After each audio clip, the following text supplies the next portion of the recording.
একটা সিন। শাবাশ, কি সুন্দরভাবে তুমি চারুকে প্রপোজ করলে।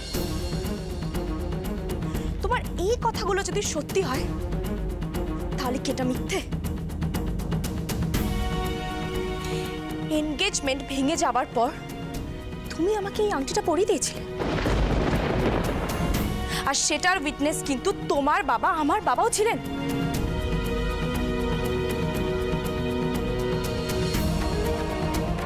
সত্যিটা কি জানো গুঞ্জন? এই আংটিটা তোমাকে পরিয়েছিলাম আমার বাবার কথায়। বাবাই কিনেছিলেন, বাবাই বলেছিলেন তোমাকে পড়াতে।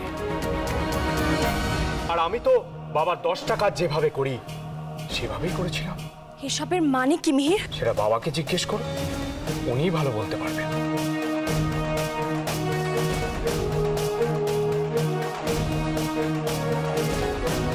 ও হ্যাঁ, আরো একটা সত্যি কথা তোমাকে জানাতে হবে।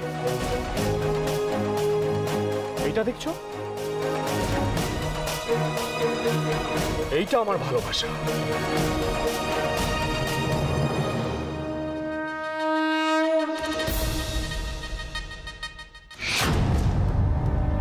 এই রিংটা ওকে আমি পড়াতে চেয়েছিলাম আমাদের বিয়ের অনেক আগে, কিন্তু ও রিফিউজ করেছিল। হয়তো এর মধ্যে কোনো মিথ্যে ছিল না বলেই ও ফিরে এসেছে আমার কাছে।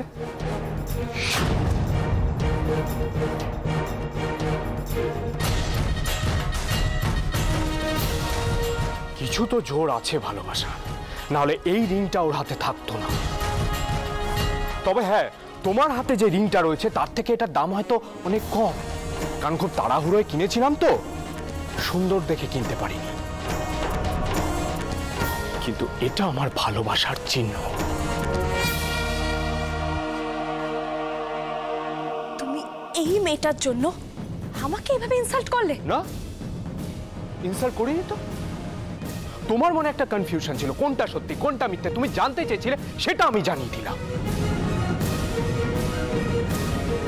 আপনারা এইভাবে দাঁড়িয়ে দাঁড়িয়ে দেখছেন, কারোর কিছু বলার নেই? তুমি তো আমাদেরকে কোনো প্রশ্ন করনি গুঞ্জন, যাকে প্রশ্নটা করলে সে তো উত্তর দিয়ে দিল। ও তো নিজের বউকে ভালোবাসবে না তো কাকে ভালোবাসবে? আর তুমি বোকার মতো প্রশ্ন করছোই বা কেন? এটা কিন্তু আমি ভুলবো না মিহির, যেটা হলো সেটা কিন্তু একদম ভালো। প্লিজ কাম ডাউন গুঞ্জন, একবার ঠান্ডা মাথায় ভাবো। আমি কিন্তু তোমার যা করার তুমি করেছো, এবার আমার যা করার আমি করব, and you have to pay for this.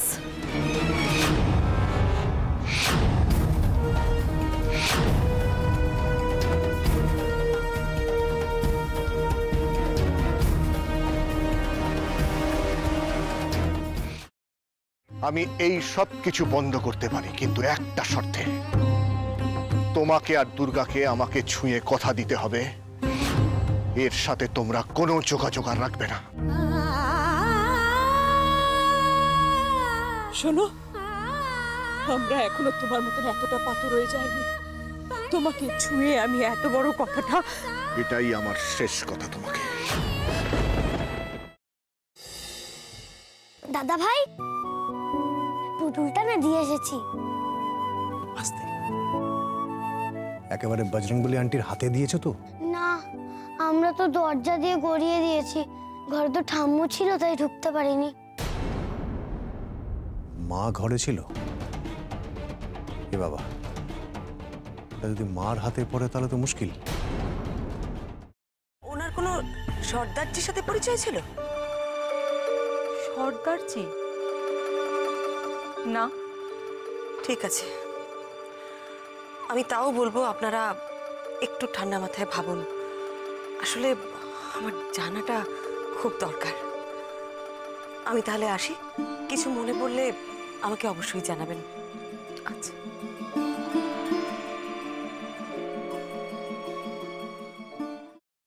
Frying প্যানে Emami healthy and tasty refined rice bran oil গরম করে তাতে গোটা কালো সর্ষে আর কারি পাতা ফোড়ন দিয়ে ওর মধ্যে একে একে টমেটো কুচি, বাঁধাকপি বাটা, নুন, হলুদ গুঁড়ো, শুকনো লঙ্কা গুঁড়ো আর সামান্য চিনি দিয়ে ভালো করে কষিয়ে নিয়ে ওই মিশ্রণে কুড়িয়ে বেটে রাখা নারকেল, পাকা পাকা লঙ্কা কুচি আর কারি পাতা দিয়ে ভালো করে নাড়াচাড়া করে নামিয়ে নিয়ে নারকেলের স্লাইস, পাকা লঙ্কা স্লাইস আর কারি পাতা দিয়ে সাজিয়ে সার্ভ করুন বাঁধাকপির ঝাল।